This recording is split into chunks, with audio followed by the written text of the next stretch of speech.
Jepang. Assalamualaikum warahmatullahi wabarakatuh. Kami di sini dari mahasiswa program studi pendidikan biologi mewawancarai Bapak selaku guru biologi di SMA IP. Bapak bersedia diwawancara? Langsung saja pertanyaan yang pertama itu sejak kapan Anda mengajar pada pelajaran biologi di sekolah ini? Oke, jadi di sini sebenarnya orang bertahap karena sebenarnya kalau di sini kan tadi saya bilang banyak instansi kan. Nah, di sini orang bertahap. Pertama itu saya menjadi guru SD. Nah, kemudian pas awal kenaikan kelas saya ditarik menjadi guru SMA sekaligus wali kelas dan memegang mata pelajaran biologi dengan bahasa Indonesia. Jadi sejak Juli, nggak salah, kenaikan kelas dengan awal semester. Selanjutnya, apa tantangan terbesar yang Bapak hadapi selama mengajar biologi di sekolah ini? Ya, untuk tantangan terbesar itu sebenarnya kalau biologi banyak, mulai dari segi praktikum, kemudian sumber belajarnya kita belum terlalu dipenuhi pertama, tapi untuk saat ini sudah ada. Kemudian alat untuk bahan kita untuk mengajar seperti proyektor, LCD seperti itu. Nah, kemudian membuat PPT-nya juga lumayan struggle menurut saya. Selanjutnya, apakah kurikulum yang digunakan saat ini mendukung pengajaran biologi secara efektif? Untuk kurikulum, sini kan tadi saya bilang ada 3 kurikulum, tapi cuma yang diterapkan kurikulum Merdeka dan ke-13. Untuk kurikulum Merdeka sendiri itu sangat memadai karena kita bisa menggunakan alat praktik kita itu secara sederhana dengan membawa bahan-bahan di rumah, alat-alat di rumah. Kalau untuk K13 sendiri sama, sebenarnya tidak terlalu rumit untuk menggunakan alat peraga. Misalnya di kelas 12 kan itu sudah mempelajari genetika atau genetika, ada yang disebut dengan materinya DNA, itu bisa kita buat secara sederhana menggunakan pipet. Jadi untuk bahasa nitrogennya itu kita bisa kasihkan kode warna apa gitu. Kalau untuk kurikulumnya sendiri, bagaimana pendapat Bapak tentang kelengkapan dan relevansi materi ajar yang tersedia? untuk materi ajar kelengkapannya, Ya. maksudnya kelengkapan dari mananya? Kalau apanya yang dilengkapi, kelengkapan apa?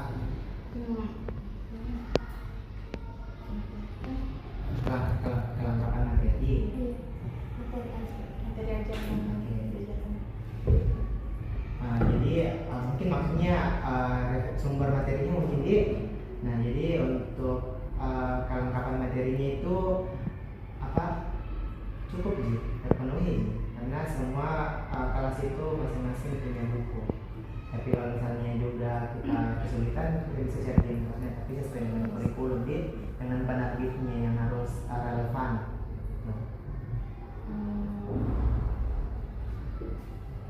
Metode pengajaran apa yang paling sering Anda gunakan saat mengajar biologi? Nah, kalau untuk metode pembelajaran itu saya tetap ceramah, tapi menggunakan infografis agar terlihat visual. Tapi kalau biologi kan banyak gambar toh, jadi untuk mengoptimalkan pemahaman siswa atau peserta didik itu lebih ke gambar supaya lebih sistematik, lebih terstruktur untuk metode pembelajaran, tapi tetap ceramah. Apakah Bapak menghadapi kesulitan saat mencoba menerapkan metode pembelajaran tertentu seperti praktikum atau diskusi? Untuk praktikum yaitu sampai saat ini kita belum pernah ada yang dilakukan kegiatan praktikum. Tapi kalau untuk diskusi saya nggak terapkan karena kita dibatasi oleh siswa. Karena siswa di sini kan kalau di sekolah ini kan ada 30-an toh. Di sini kalau di kelas 10 itu cuma 12 orang, kelas 11 cuma 6 orang, sama di kelas 12 juga cuma 6 orang. Jadi untuk metode diskusi saya belum pernah terapkan untuk mata pelajaran biologi. Apakah fasilitas laboratorium dan peralatan yang tersedia di sekolah memadai untuk mendukung pembelajaran biologi? Nah, untuk sarana dan prasarananya laboratorium dia belum cukup.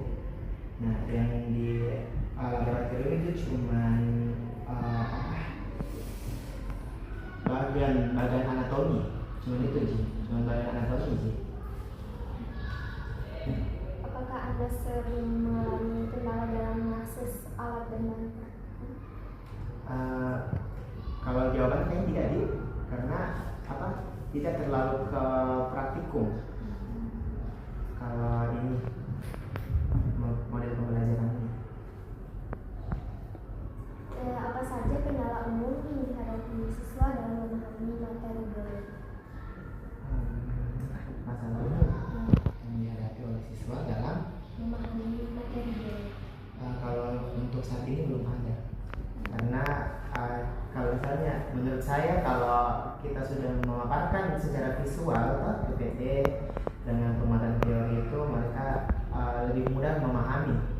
Nah, kecuali kayak kita menulis saja tapi tidak ada gambar atau misalnya dari mana ke mana itu mereka kurang paham. Tapi untuk saat ini karena saya lebih menggunakan infokus atau proyektor, itu mereka sampai saat ini aman-aman saja untuk memahami materi. Bagaimana Bapak menangani siswa yang kurang tertarik atau sulit memahami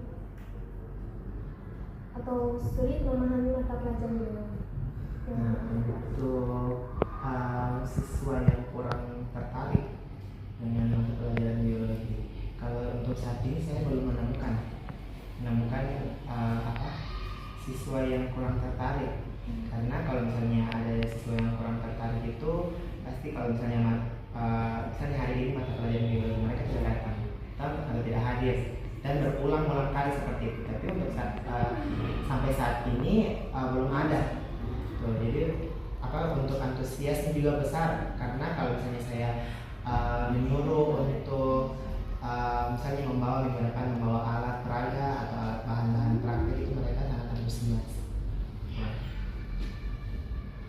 Meskipun fasilitasnya kita kurang memadai.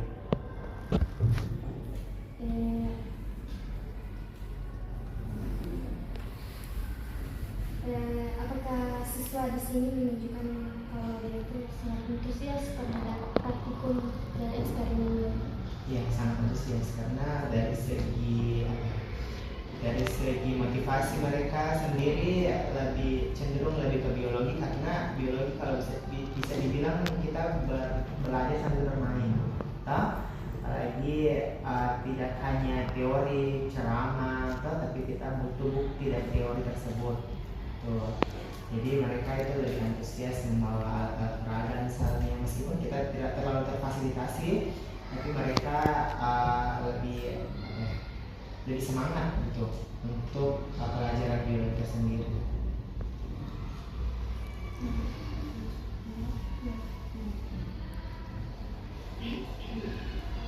Apakah Bapak pernah mengikuti pelatihan atau workshop terkait pengajaran biologi? Belum pernah. Kalau pelatihan biologi tersendiri belum pernah, tapi kalau kayak pelatihan kepala sekolah atau workshop motivasi efektif pembelajaran sudah pernah, tapi kalau untuk ke biologi belum pernah. Menurut Bapak, pelatihan seperti apa yang dapat membantu meningkatkan kemampuan Bapak sebagai guru biologi? Kalau menurut saya itu pelatihan eksperimen.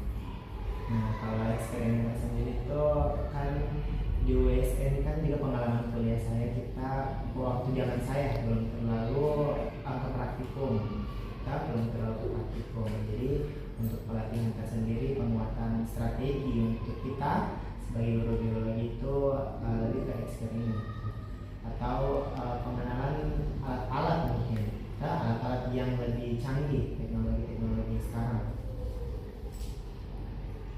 Apa yang Bapak harapkan dari sekolah, pemerintah, atau pihak lain untuk membantu mengatasi kendala yang Bapak hadapi?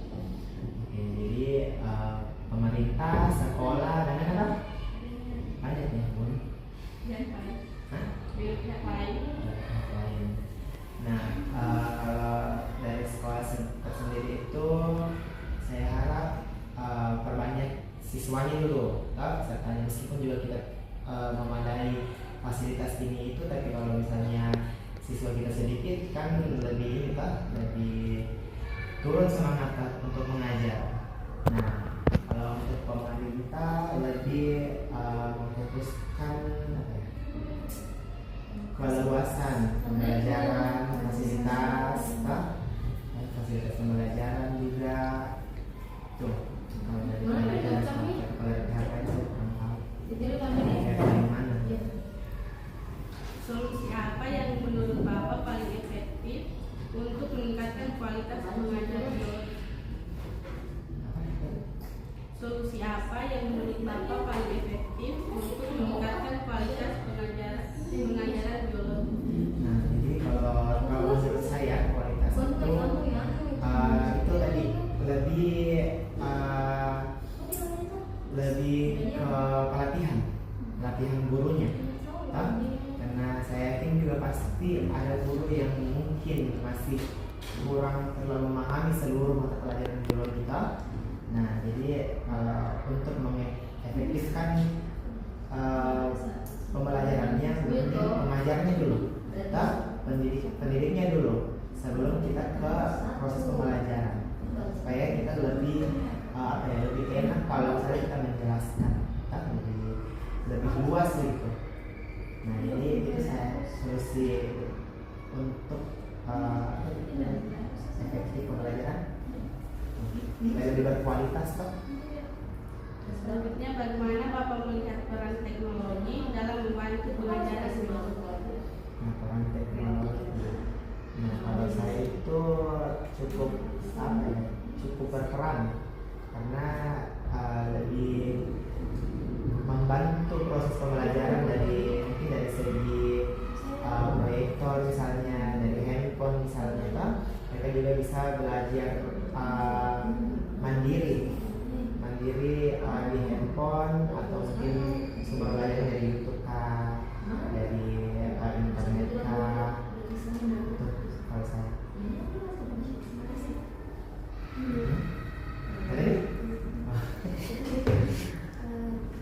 Itu tadi beberapa pertanyaan kami. Terima kasih atas kesediaannya untuk menjawab pertanyaan dari kami. Sekian, assalamualaikum warahmatullahi wabarakatuh.